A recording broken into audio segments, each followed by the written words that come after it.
had a lot of good times together playing cards. And I remember one night they asked us to come down to their home in Riverside, or the farm home. And so we played cards, and it was getting around maybe 1:30 or 2 o'clock in the morning. We were getting ready to go home, and they were remodeling. And John said, before you go, can you help me move this upright piano out of the living room? I said, yeah, no problem. So we went in the living room, and I looked at the piano, and I looked at the doorway, and just couldn't quite see the connection. I said, John, how did they ever get that piano in this room? He said, well, I'm sure they must have put it in and then put the doorway in. And I said to him, well, how are you figuring on getting it out without taking the doorway out? 2 o'clock in the morning, that didn't make a whole lot of sense to me, but he says, well, I think we'll just break the piano up and burn the wood, and then we'll take the frame out. Well, that seemed pretty logical, but not at that time of the night anyway. But probably the idea is now, if he had known how much that piano was worth, he would have probably had second thoughts then too. But that was one of my great experiences with John. Thank you.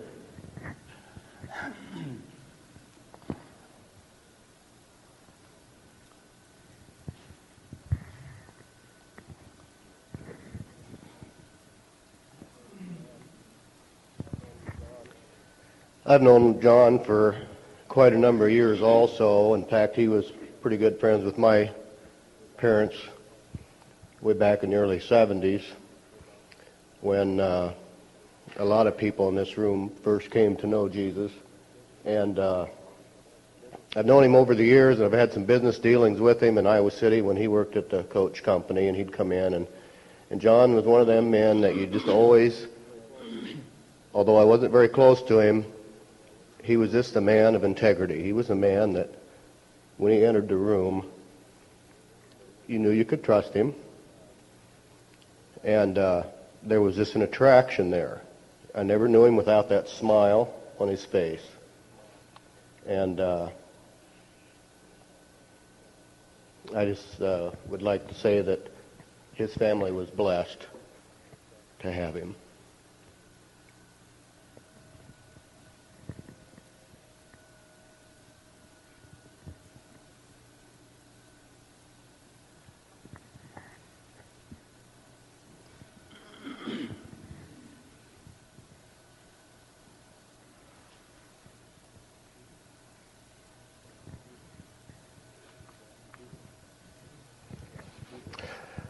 Pretty hard to do this without crying, but we'll get through it. Eric, good to see you. Been a long time.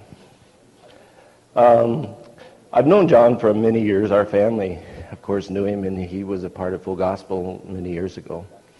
And back a couple of years ago, John and I drove school bus together in Iowa City, so there were many opportunities we had of riding together. And I don't think there was ever a time that we rode together that we didn't talk about the things that we believed God was going to do in the future. He loved prophecy. He enjoyed hearing different people talk about what God was going to do.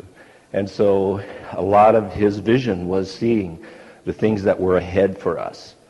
And I think that's a very important thing, to keep our eyes focused on the Lord and that he has plans for us. And that the future that is ahead, even though John is now with God, our future is still ahead of us. And God has many things in store. Last year, John shared his whole backyard with us in that he tore up his flower garden. And my wife loves to plant different kinds of flowers. So if you want to see a lot of the beautiful flowers that John had in his backyard, just come by our house in Wellman. Many of them are out there among the flowers that we have. And every time we see those flowers, we're going to remember John and his wife. Thank you very much for sharing not only your life, but your flowers with us. God bless you.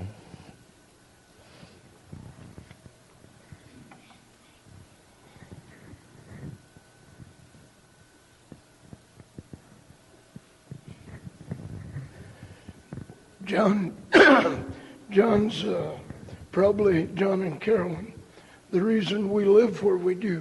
I was looking for a place for we had kind of a big family, and we was living in a mobile home over by, close to my folks, like just west of Kelowna here. And we met John's and got acquainted with him at Full Gospel. And John and Carolyn had invited us over. And when I just shared with him I was looking for a home, he said, well, we'll sell you some land. And it went from there. John and I became good friends. We shared the interest of traveling. We went together to the West Coast to help his dad move back. And I knew Chester, John's dad, from when I was a little kid. He used to sell Mormon feed to my grandpa and home on the farm. And being around John and traveling with him, and he was more than a friend, a brother in the Lord that encouraged.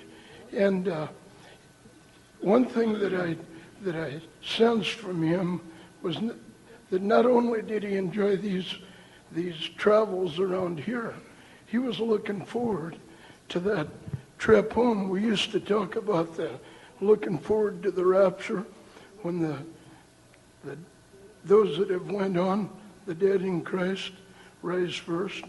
We that are alive and remain be caught up together with them, and so shall we ever be with the Lord. And I'm sad to not have John around anymore, but I'm thrilled that he's where he is, and that he has that. I know that he has that peace. Just talked to him last week at the hospital, and you could sense that peace. And I'm just thrilled that he's already on his way, that last trip. And we're all going to have the chance, if we're ready, to meet him.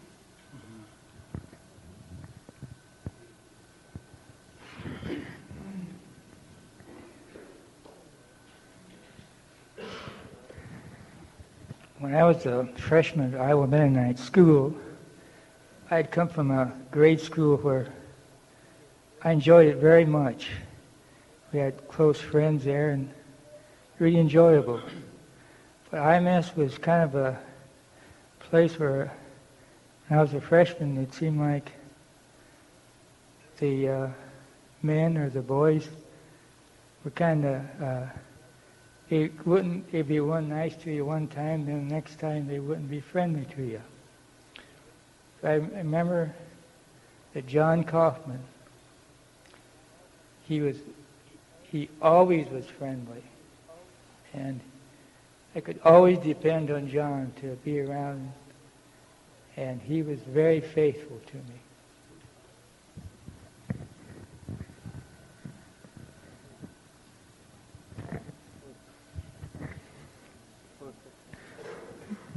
First, what stands out to me is John and Carolyn have been pillars here, strong, faithful, and we love you guys.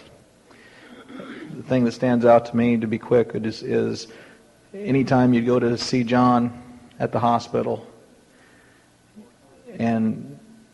or here, whenever you'd leave, you'd feel blessed. And what meant so much to me was when Addison came up, and he just felt like he was I could always tell he really respected John. And he prayed for him. He felt like he wanted to do that. He was supposed to do that. Addison's 16 years old. And John had him lay a hand on his chest, had his lay his hand on his throat. And then after that, John blessed Addison. And that's going to be something that's always with him. And that's one of the things I just loved about you guys.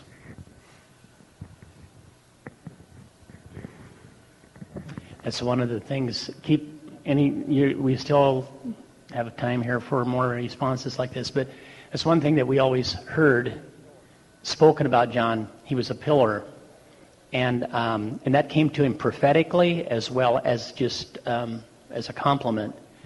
And Wanda, my wife, was just telling me the other day that, he really was a pillar, and we're going to really miss him. And she said a pillar is something that doesn't move a lot. It shouldn't move. It's stable, but it really is support. And now we need someone else in this community to step up and hold what he was holding. And that's a challenge to each one of us. Did you want to say something? John was a guy that wasn't a public talker. And he was a personal visitor, but he didn't like talking in front of people. Until this past year, I don't know if he liked it or not, but on a Sunday morning, he'd get up and he'd tell us something, and that was really neat. Well, John was in our home group, and to us it was really special because he really added a lot to our home group. And I know that somebody said about him going a trip home, he always talked about, when we got into talking about the rapture, well, he was going in the rapture. And he wasn't going to be here for all the hard things that we might go through. And I thought, that's what came to me. Well, he went even ahead of time, he just really went. And another thing that was special to me, or I think is really special, is for a good husband to be a good husband to your wife. And to me, he was that to Carolyn, and he prepared her for this time, and I just seen her grow so strong in these last months.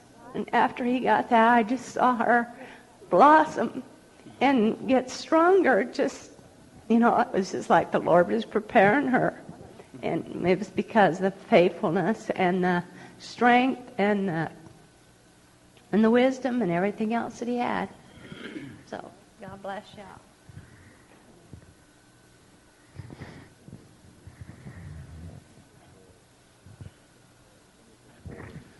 I can't add anything more to what was said about John, but just wanted to affirm what I seen in John as faithful, integrity, solid, just what all these people